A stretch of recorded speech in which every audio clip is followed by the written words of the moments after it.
Dear Patriots, before the news starts, please subscribe to our patriotic channel by clicking the subscribe button. Give us a thumbs up to this video. Don't forget to leave your opinion below in the comments section. Share the news on Facebook and Twitter so you friends see it. Thank you. After Senator Bob Corker called him castrated, Rex Tillerson looked into the camera and made him cry. Secretary of State Rex Tillerson just ripped Senator Bob Corker, RTN, for his bizarre comments earlier this week saying that President Trump had castrated the secretary. When Tillerson was asked about the comment on CNN's State of the Union Sunday morning, he drawing replied, "I checked, I'm fully intact." Boom. As Corker just found out, no one can put you on a slow burn like Rex Tillerson. Corker had excoriated the president over his foreign policy with North Korea in an interview with Washington Post, saying, "You cannot publicly castrate your own Secretary of State without giving yourself that binary choice." The tweets, "Yes, you raise tension in the region, and it's very irresponsible. But it's the first part that I am most exercised about." Corker was referring to a news conference in Beijing in which Rex Tillerson said the United States had attempted to start communication with North Korea about its nuclear program, to no avail. The next day President Trump tweeted that Tillerson was wasting his time attempting to talk to North Korea. Tillerson leapt to the president's defense, however, saying that President Trump just has an unusual style of communicating that people are not used to because it is so radical. "The last thing anybody likes to do in this town is make a decision," he said. "Because when you make a decision, you're suddenly accountable for that decision. I am fully committed to his objectives, I agree with his objects, I agree with what he's trying to do.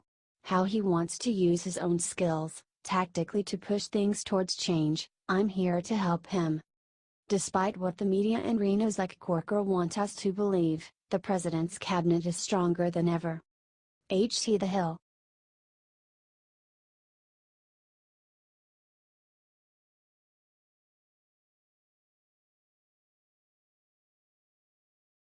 Nikki Haley just let loose on false reports with 2 words that put the media to shame. United Nations Ambassador Nikki Haley just got on ABC's This Week to blast the media for reports that she and Secretary of State Rex Tillerson are feuding over President Trump's decision to decertify Iran. Interviewer George Stephanopoulos referenced a Politico report quoting an anonymous White House official that stated that the tension between Haley and Tillerson was reaching World War III levels. The report claims that Nikki Haley supported decertification, while Tillerson was extremely opposed to the measure and resentful of Haley for supporting it. Haley set the record straight with 2 words: dramatic and ridiculous. "That's so dramatic. That's so ridiculous. No. I think what you have is sometimes Secretary Tillerson and I have different opinions, but when we come into the NSC, National Security Council, everybody has different opinions." She continued, "I have my relationship with Secretary Tillerson or General Mattis, or anyone else, it's all a great relationship because we are all looking out for the best interest of America. The mainstream media seems to be trying to divide our leaders and loosen the American people's faith in their talents and abilities. It is a shame that Trump's highest level officials have to constantly go to reporters to refute false stories.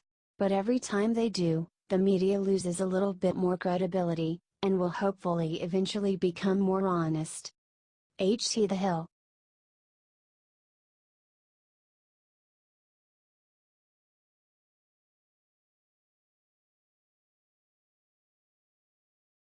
Trump just showed up in D.C., and immediately everyone noticed one new thing on him.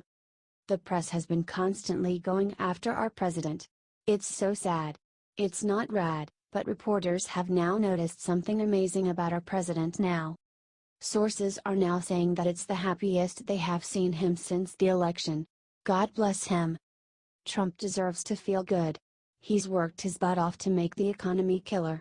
The stock market has increased by $5.2 trillion since the election. It has also reached the lowest unemployment rates in 16 years, according to Trump. Share this to send good energy to our president. Let's make this go viral by spreading it everywhere and commenting "Go Trump Go." He deserves it.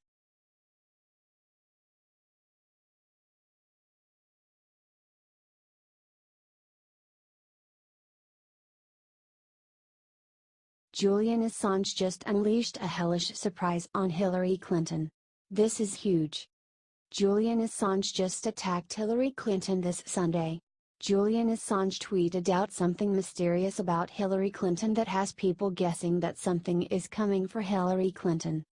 Julian Assange then pointed out the campaign to claim that WikiLeaks is a Russian-owned institution. He pointed out that even Barack Obama and several Obama officials said that WikiLeaks and Russia were not tied.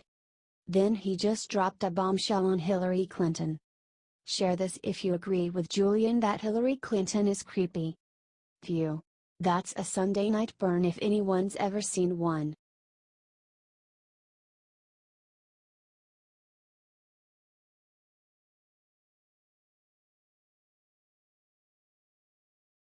Trump just spotted on golf course with someone that has reporters everywhere freaking out.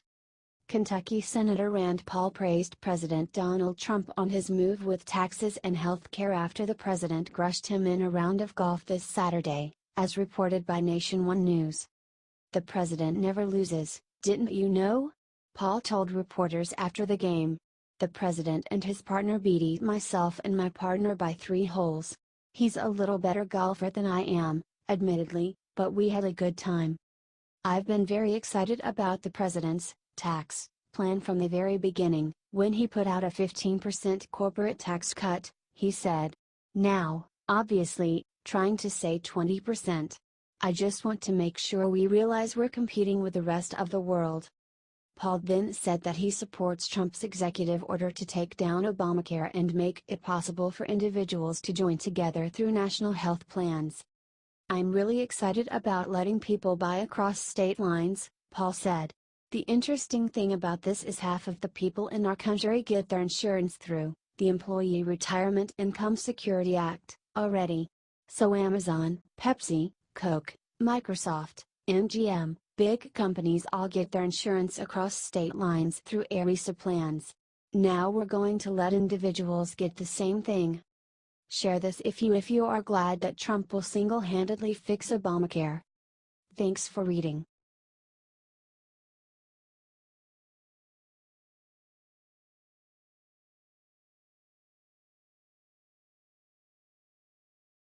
After Trump announced his Iran deal, Bibi Netanyahu just got on TV and said something incredible. American relations with Israel have improved tremendously under President Trump. Those improvements were never more apparent than on Sunday, 2 days after President Trump announced his new Iran policy. The president outlined in an address that, while he would not withdraw from the 2015 nuclear deal with Iran, he would decertify Iran's compliance with the deal and impose sanctions on Iran's Revolutionary Guard. An interview with Israeli Prime Minister Benjamin Netanyahu was aired on CBS's Face the Nation on Sunday, in which the Prime Minister praised President Trump's announcement, saying, "I think the president was very courageous in saying, 'I'm not going to kick this can down the road. I'm not going to say, well, it's going to be on somebody else's watch. I'm going to stop this from happening.'" He continued, highlighting exactly what's at stake if Iran gets nuclear weapons. "We cannot allow Iran, the world's foremost terrorist regime, that hangs gays, kills protesters, jails journalists, and foments aggression throughout the region and the world. We cannot allow this rogue regime 30 times the size of North Korea's economy to have a nuclear arsenal. It's a very brave decision, and I think it's the right decision for the world. Israel is one of our closest allies and the only true democracy in the Middle East. It's great to have a president who cherishes and protects that friendship and makes the Israel, and the world, a safer place." H.T. The Hill.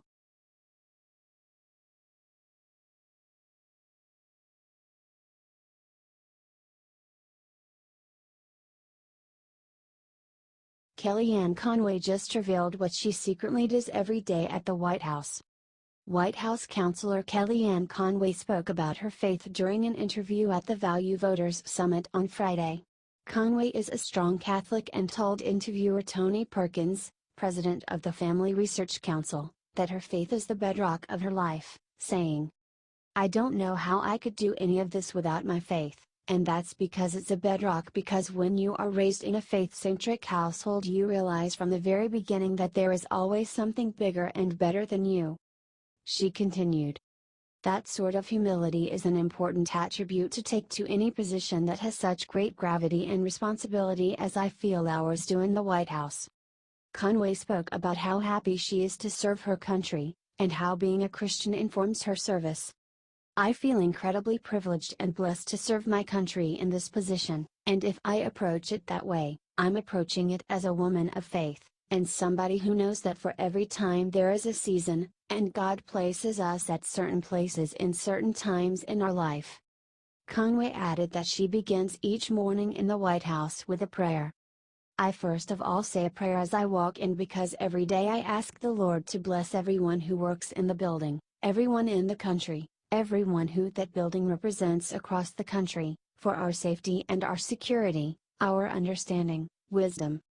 Kellyanne Conway is a lovely speaker, and hearing her talk about her faith is nothing short of inspiring. It is great to see godly people in the White House serving us every day. President Trump sure knows how to pick a great team. Share it out if you agree with Kellyanne Conway's message of faith and service. HT Town Hall.